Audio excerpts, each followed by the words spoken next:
ونفخ في الصور فإذا هم من الأجداث إلى ربهم ينسلون قالوا يا ويلنا من بعثنا من مرقدنا هذا ما وعد الرحمن وصدق المرسلون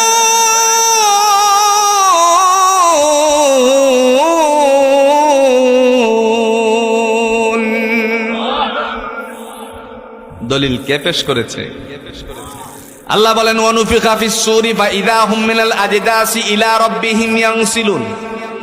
যখন সিংহা ফুৎকার দেওয়া হবে, কবরগুলো উন্মোচিত করা হবে, সেখান থেকে মানুষেরা উঠবে মহান আল্লাহর সামনে হাজিরা দেওয়ার জন্য। সেই মাঠটার নাম আমরা সবাই জানি, নাম কি? একটু জোরে বলেন, নাম কি? তখন ঘুম থেকে ওঠার সাথে সাথে বলবে ক্বালু ইয়া ওয়াইলানা মান বা'আসানা মিন মারকাদিনা হাযা মা ওয়া'আদার রহমান ওয়া সাদাকাল মুরসালুন। কে আমাদেরকে নিদ্রা থেকে জাগালো? কে জাগালো নিদ্রা থেকে? মনে পড়ে যাবে ও কথা আসেনি আপনাদের অঞ্চলে? ওই যে একটা উদাহরণ দিলে সহজ করে বুঝবেন। কোন এক বাজার থেকে যেন বলল একজনে যে আমার বাড়িতে এই সংবাদটা পাঠিও, আমি দুপুরে লাঞ্চ করতে আসতে পারবো না। এরপরে উনি কাজে লিপ্ত হয়ে যাওয়ার কারণে ভুলে গেছে।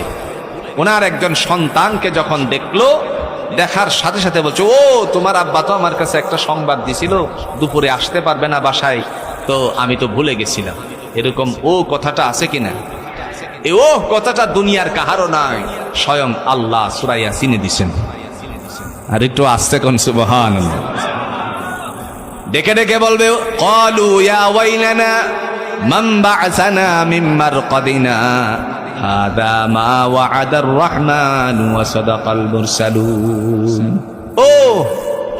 আমার আল্লাহ তো আমার সাথে অঙ্গীকারই করেছিলেন হাসরের ময়দানে উঠার জন্য, কবর থেকে উঠাবে।